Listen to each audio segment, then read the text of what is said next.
ay ng marami, halina't tubusin kami. Alleluia, Alleluia, Alleluia, Alleluia, Alleluia, Alleluia, Alleluia,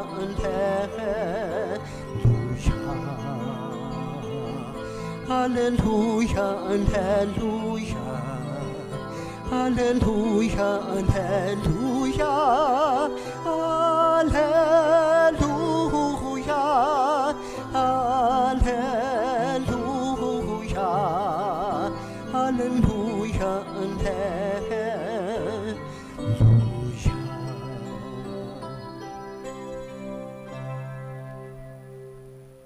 Sumainyo ang Panginoon. At sumainyo rin. Ang mabuting balita ng Panginoon ayon kay San Lucas. Puri sa iyo, Panginoon.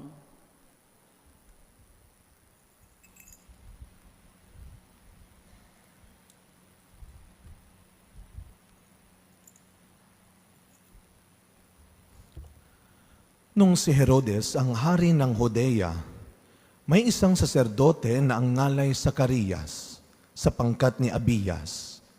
At mula rin sa lipi ni Aaron ang kanyang asawang si Elizabeth. Kapwa sila kalugod-lugod sa paningin ng Diyos. Namumuhay ng ayon sa mga utos at tuntuning mula sa Panginoon. Wala silang anak sapagkat baog si Elizabeth at sila'y matanda na. Ang pangkat ni Zacarias ang nanunungkulan noon at siya'y naglilingkod sa harapan ng Diyos bilang saserdote. Nang sila'y magsapalaran ayon sa kaugalian ng mga saserdote, siya ang nahirang na maghandog ng kamanyang. Kaya't pumasok siya sa templo ng Panginoon sa oras ng pagsusunog ng kamanyang. Samantalang nagkakatipon sa labas ang mga tao at nananalangin. Walang ano-ano'y napakita sa kanya ang isang anghel ng Panginoon. Nakatayo sa gawing kanan ng dambanang sunugan ng kamanyang. Nagulat si Zacarias at sinidlan ng matinding takot nang makita ang anghel. Ngunit sinabi nito sa kanya, "Huwag kang matakot, Zacarias. Dininig ng Diyos ang panalangin mo. Kayo ni Elizabeth ay magkakaanak ng isang lalaki, at Juan ang ipangangalan mo sa kanya. Ikaw ay matutuwa at magiging maligaya, at marami ang magagalak sa kanyang pagsilang, sapagkat siya'y magiging dakila sa paningin ng Panginoon. Hindi siya iinom ng alak o anumang inuming nakalalasing. Sa sinapupunan pa lamang ng kanyang ina, mapupuspos na siya ng Espiritu Santo. Marami sa mga anak ng Israel ang panunumbalikin niya sa kanilang Panginoong Diyos. Mauuna siya sa Panginoon, taglay ang espiritu at kapangyarihan ni Elias, upang pagkasunduin ang mga ama at ang mga anak, at panumbalikin sa daan ng matuwid ang mga suwail. Sa gayon, ipaghahanda niya ng isang bayan ang Panginoon." Sinabi ni Zacarias sa anghel, "Paano ko po matitiyak na mangyayari ito? Sapagkat ako'y napakatanda na, at gayon din ang aking asawa." Sumagot ang anghel, "Ako si Gabriel, na naglilingkod sa harapan ng Diyos. Sinugo ako upang ihatid sa iyo ang mabuting balitang sinabi ko na sa iyo. At ngayon, mabibingi ka't hindi makapagsasalita hanggang sa araw na maganap ang mga bagay na ito, sapagkat hindi ka naniwala sa mga sinabi ko na matutupad pagdating ng takdang panahon." Samantala, naghihintay naman kay Zacarias ang mga tao. Nagtaka sila kung bakit nagtagal siya ng gayon sa loob ng templo. Paglabas niya ay hindi na siya makapagsalita. Mga senyas na lamang ang ginagamit niya. Kaya natanto nila na nakakita siya ng pangitain at siya'y nanatiling pipi. Nang matapos ang panahon ng kanyang paglilingkod, ay umuwi na siya. Hindi nga nagtagal, ay naglihi si Elizabeth at hindi ito umalis ng bahay sa loob ng 5 buwan. Ngayoy, nilingap ako ng Panginoon. Wika ni Elizabeth, ginawa niya ito upang alisin ang aking kadustaan sa harapan ng mga tao. Mga kapatid, ang mabuting balita ng Panginoon. Pinupuri ka namin, Panginoong Heso Kristo. Good evening po sa inyong lahat. Batiin natin ang mga katabi natin. Good evening. At tayo po ay nasa pang-ilang gabi na ng simbang gabi? 4 na. Sino po ang mga nakaapat? Pumalakpak ng malakas?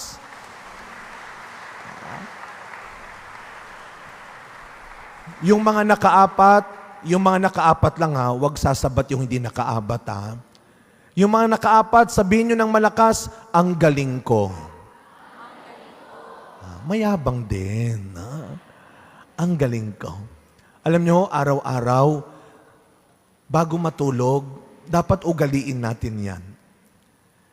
Yung bang tinitignan mo pa rin, kahit isa man lamang, sa tama at magandang nagawa mo sa araw na ito.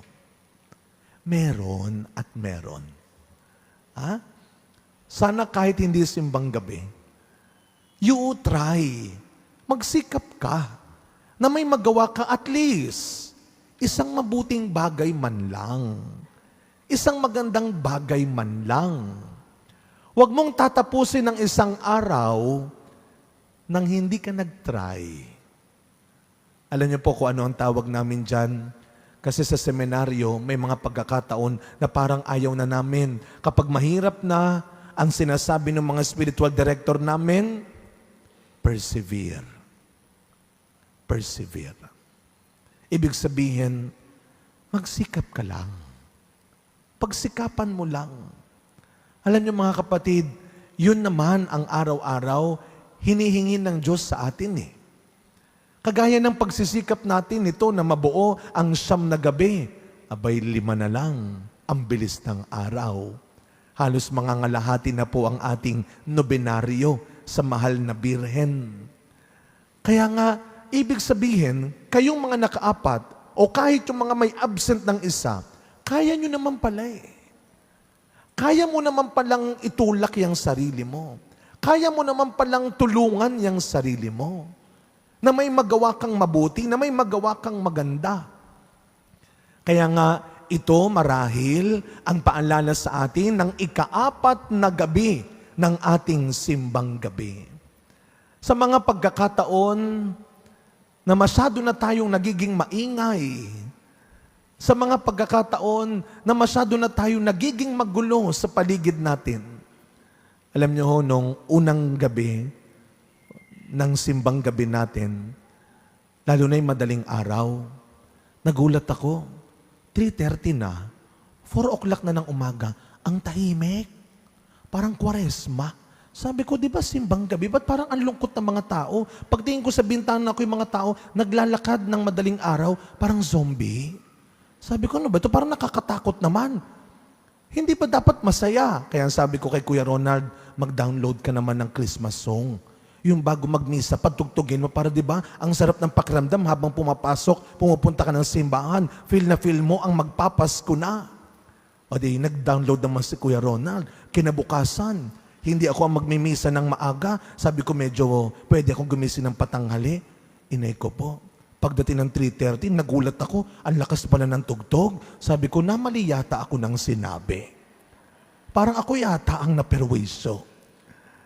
Alam niyo, pang-4 na biyaya, katahimikan.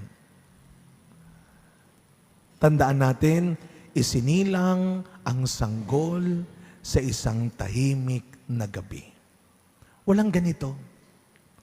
Walang ingay. Walang mga kapitbahay na nag-iingay.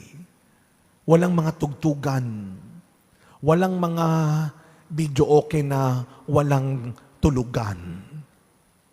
Tahimik lang. Kaya itong pang-apat na gabi natin, ito ang sinasabi ng ating Panginoon.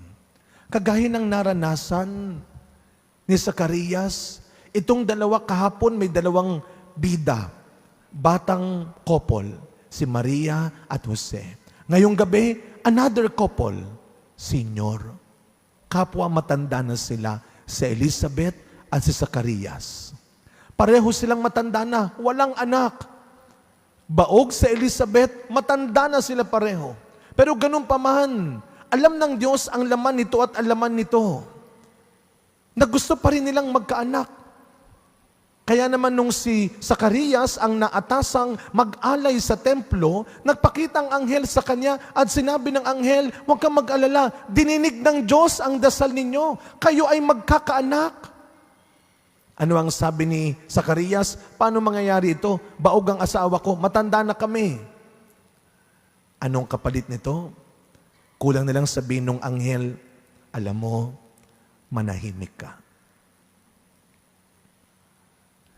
Sabihin nyo nga po sa katabi ninyo, tumahimik ka. Tumahimik ka. Siguro sabi nung mister, ay salamat, sinabi ni Padre sa misis ko. Ang ingay. Tumahimik ka. Ngayong simbang gabi, bago magpasko, ito ang gusto ng Panginoon. Magbigay ka ng oras na tumahimik. Tumahimik ka at pakinggan mo ang sinasabi ng Panginoon sa iyo. Anong nangyari sa iyo ng taon na ito? Ano ang sinasabi sa iyo ng mga nangyari sa taon na ito? Ano ang sinasabi sa iyo ng mga naranasan mo? Ano ang sinasabi sa iyo ng mga ginawa mo? Makinig ka. Tumahimik ka. Marahil may mga pagkakataon sa buhay natin na talagang napatahimik na lang tayo. Ako'y bata pa hong pari noon, maybe mga 5 years pa lang ho akong pari. Minsan nagmimisa ho ako, mga 3 years pa lang, nagmimisa ho ako sa tayuman sa Espiritu Santo. Napansin ko po, parang hinahabol ko yung hininga ko. At medyo nagpapaus-paus. So sabi ng doktor ko, Father, is that your normal voice? Sabi ko, hindi po eh. So ang sabi niya, endoscopy. Yung camera, yung maliit na camera, ipapasok sa aking lalamunan at titignan. Alam niyo ang sabi niya, Father, kailangan mong operahan. Ang daming bukol ng iyong lalamunan. Yan po ay dahil sa aking acid reflux.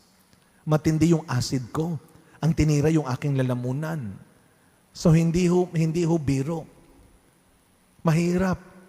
Pero alam niyo, pinakamahirap, hindi yung operasyon. Ang pinakamahirap ito.